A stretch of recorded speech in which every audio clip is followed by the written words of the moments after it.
Different kinds of bilingualism.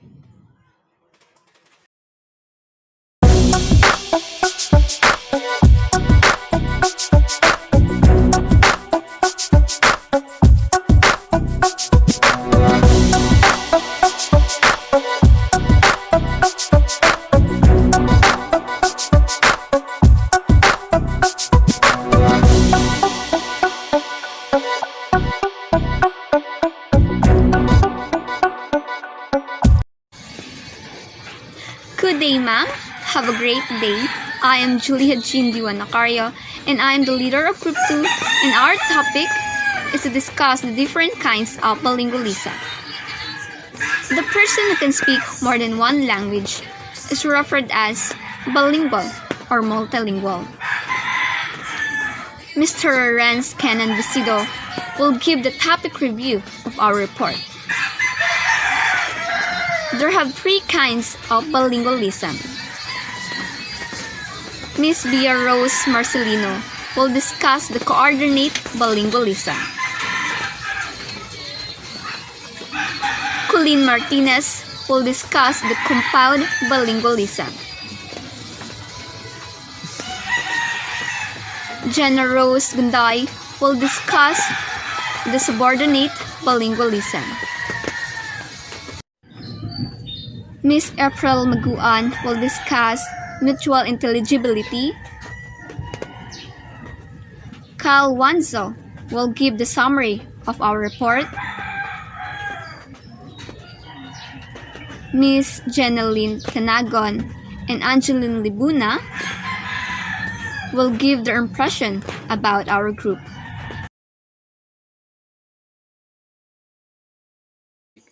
Our topic is all about the different kinds of bilingualism. So first of all, what is bilingualism? Bilingualism is ability to speak two or more languages.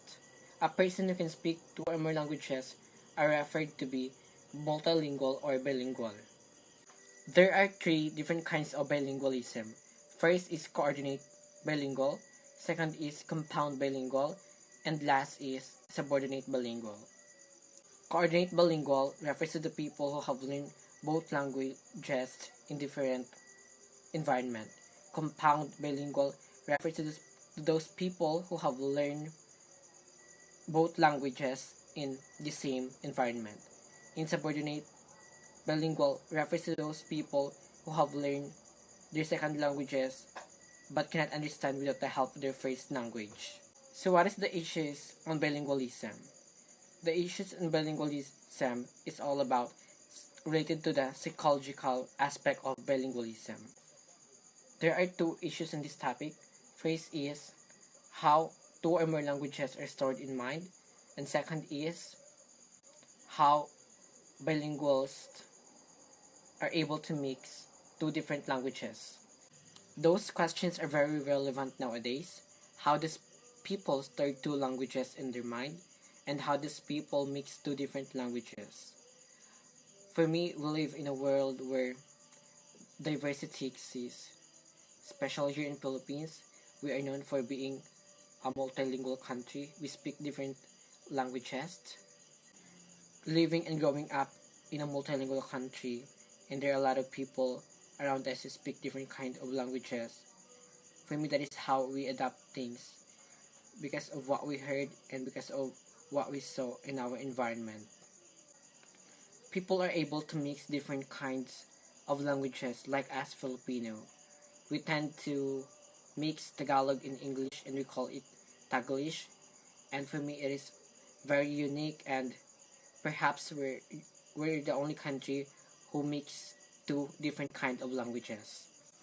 Instead of thinking about these issues, why not we embrace diversity?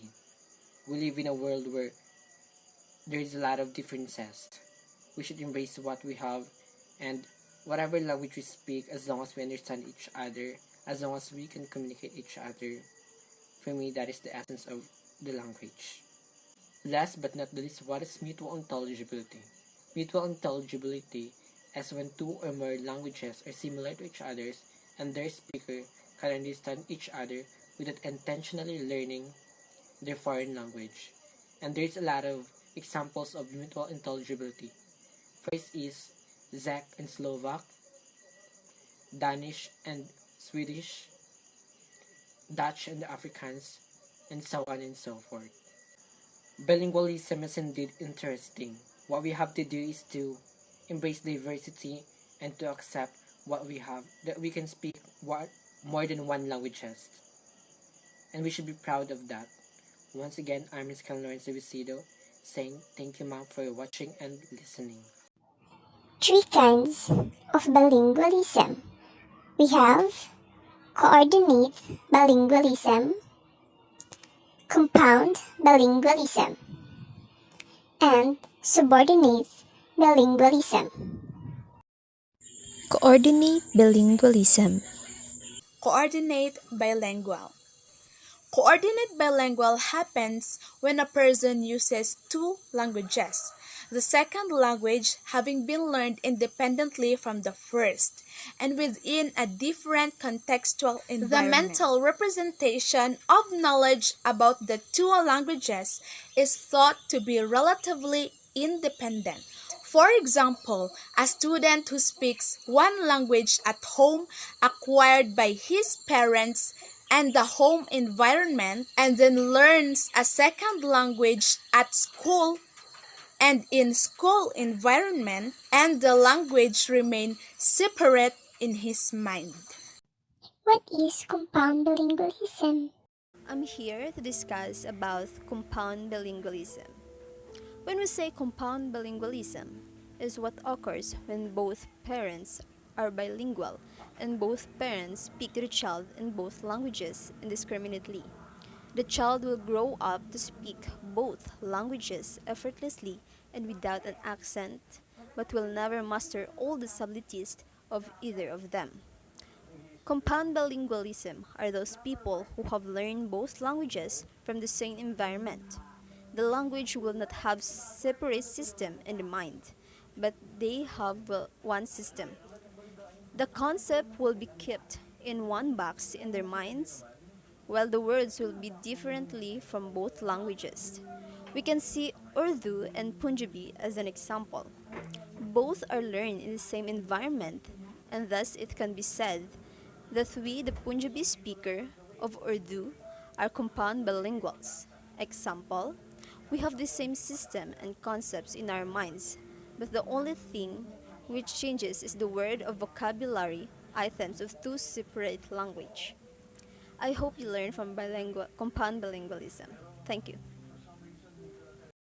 What is subordinate bilingualism?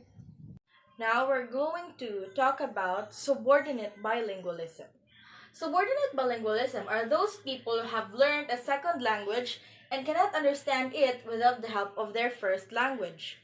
In short, translation. Like us Filipinos, some of us are already have English as our second language, but some of us cannot understand English without the help of translation or the translator. That's it. What is mutual intelligibility? In this video, I'm going to explain mutual intelligibility. So what is mutual intelligibility?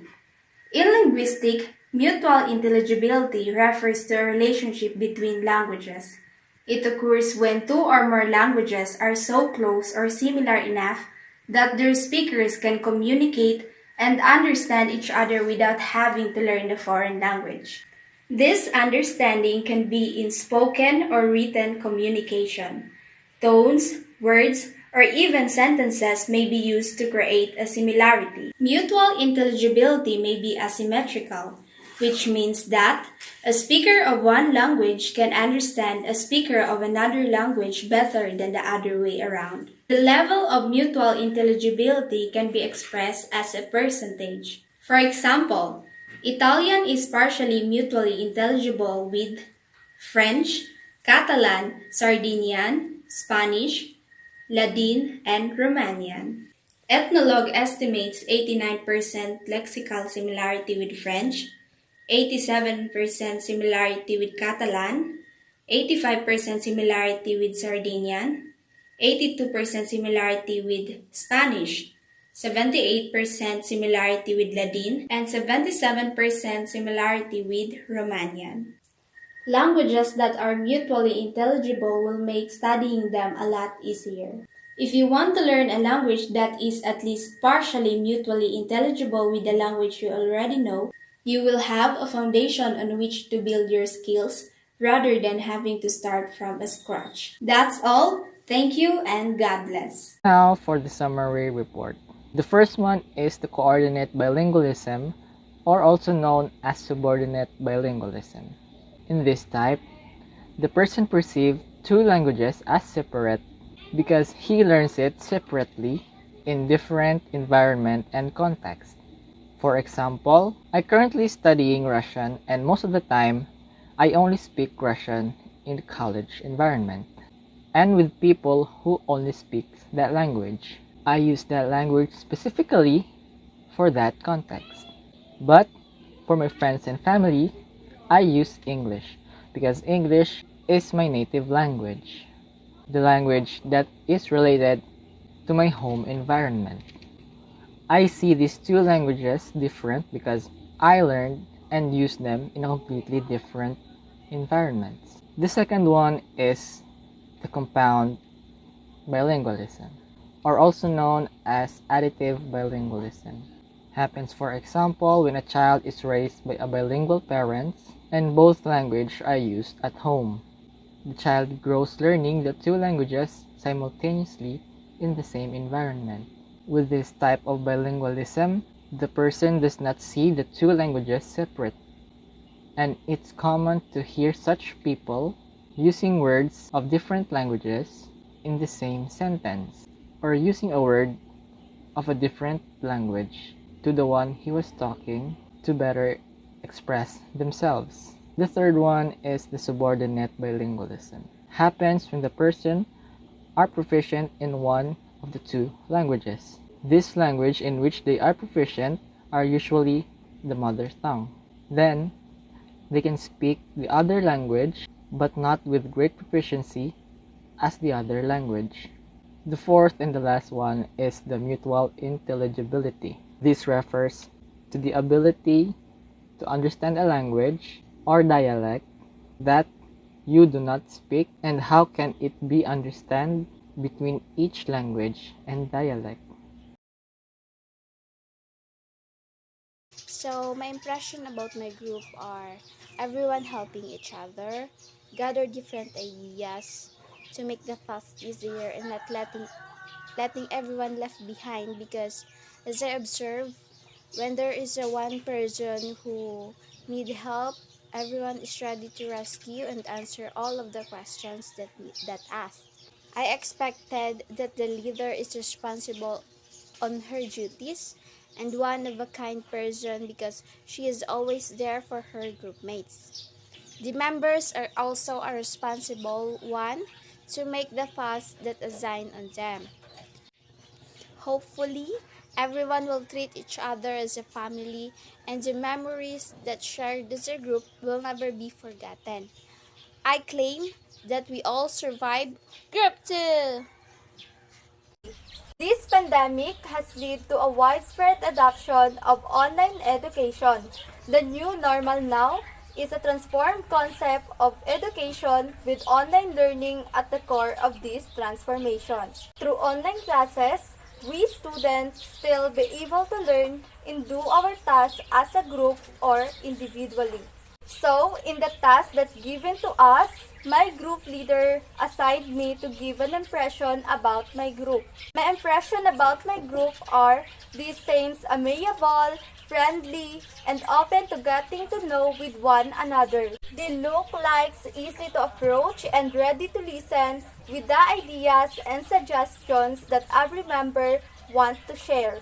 So, even that we are not having a face-to-face interaction, my group mates and I are still having a good communication and strong relationship that leads us to easily cope up with the topic that given to us and also to finish our task on time. So, that's all for today. Thank you. Thank you for listening.